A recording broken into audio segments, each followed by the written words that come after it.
Hello दोस्तों, भारत सरकार Indian taxi service launch करने जा रही है जिसका नाम होगा साकार टैक्सी। और ये इनिशिएटिव पूरी तरह गवर्नमेंट के अंडर रहेगा, मतलब कोई प्राइवेट प्लेयर नहीं। तो फ्रेंड्स, आज के इस एपिसोड में अपन जानेंगे पहला कि क्या है ये साकार टैक्सी और ये काम कैसे करेगी। दूसरा, इनका बिजनेस मॉडल, मतलब जो ड्राइवर होगा वो कैसे पैसे कमाएगा और क्या साकार टैक्सी का इसमें कोई ओला उबर की तरह कोई कमीशन होगा या नहीं। तीसरा, क्या इतने कंपनीज के बीच भारत को सच में एक टैक्सी सर्विस की जरूरत भी थी या नहीं, और अगर हाँ तो आम जनता जैसे कि मैं और आपको इससे कितना फायदा होने वाला है। तो चलिए शुरू करते हैं। तो देखिए, साकार टैक्सी कैब सर्विस की तरह होगी जिसको कि आप अपने फोन से साकार ऐप के थ्रू बुक कर पाएंगे।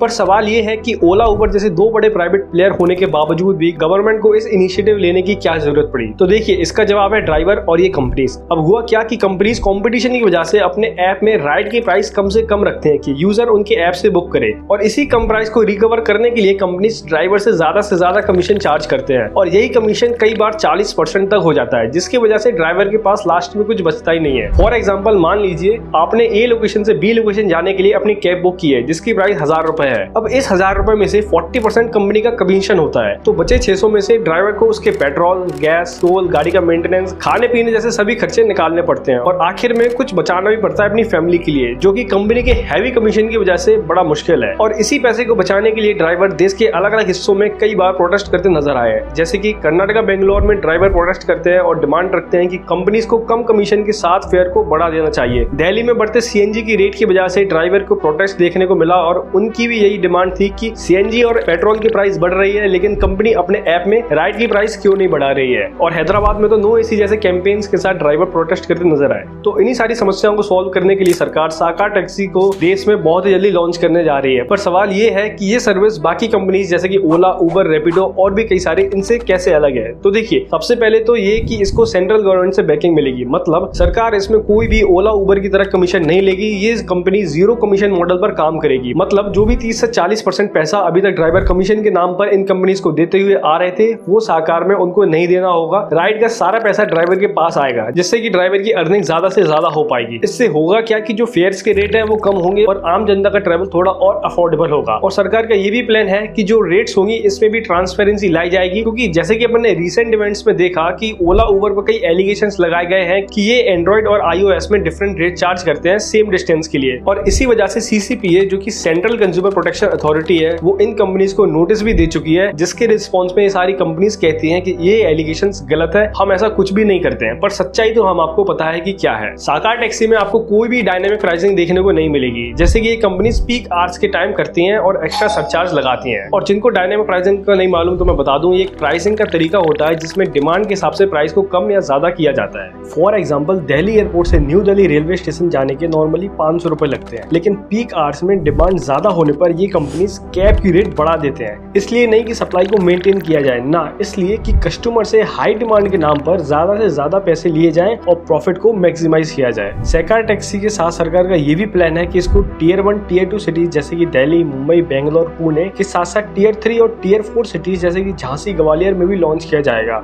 और इसकी सबसे अच्छी बात ये कि इसमें बाइक, ऑटो, कार के साथ साथ इलेक्ट्रिक व्हीकल की फ्लीट को भी पुश किया जाएगा, जो कि एनवायरमेंट के POV से काफी अच्छी बात है। अब बात करते हैं चैलेंजेस की। तो देखिए, मेरे हिसाब से 3 चैलेंजेस सरकार के सामने आ सकते हैं। पहला कि कंपटीशन फ्रॉम एस्टेब्लिश्ड प्लेयर। तो देखिए, ओला उबर जैसे कंपनीज के पास ऑलरेडी काफी बड़ा लॉयल कस्टमर बेस के साथ साथ एक अच्छा मार्केट शेयर है। अब नई कंपनी का मार्केट में आना और मार्केट कैप्चर करना थोड़ा मुश्किल होता है। अब साकार कंपनी को यूजर और ड्राइवर दोनों को इंसेंटिवाइज करना होगा, रेट में या फिर बेटर सर्विस में, जिससे कि ड्राइवर के साथ यूजर भी अट्रैक्ट हो ऐप पर आने के लिए। दूसरा चैलेंज है लेस बिजनेस अपॉर्चुनिटी। इनिशियली हो सकता है ड्राइवर ओला उबर को छोड़कर साकार ऐप की तरफ अट्रैक्ट ही ना हो, क्योंकि उनको लगे कि मार्केट में कंपटीशन इतना ज्यादा है और यूजर ट्रस्ट भी इन कंपनीज के साथ है, जिससे कि ड्राइवर को साकार ऐप के थ्रू इतना बिजनेस ही ना मिले जितना ओला उबर और अदर एस्टेब्लिश्ड कंपनीज से मिल सकता है, तो ड्राइवर ऐप पर बोर्ड ही ना हो। तीसरा और लास्ट, इनका बिजनेस मॉडल। देखिए, किसी भी कंपनी को लॉन्ग टर्म सस्टेन करने के लिए प्रॉफिट जनरेट करना पड़ता है, और इसी स्पेस में कंपनीज कमीशन के थ्रू रेवेन्यू और प्रॉफिट जनरेट करती हैं। पर साकार कंपनी का कहना है वो ड्राइवर से कमीशन नहीं लेंगे। तो दोस्तों, देखना ये होगा कि अगर कमीशन इनका बिजनेस मॉडल नहीं है तो फिर क्या ये कंपनी सब्सक्रिप्शन बिजनेस मॉडल पर ऑपरेट करेगी, या one time fee business model पर, या फिर एडवर्टाइजमेंट को ही अपना बिजनेस मॉडल बनाएंगे।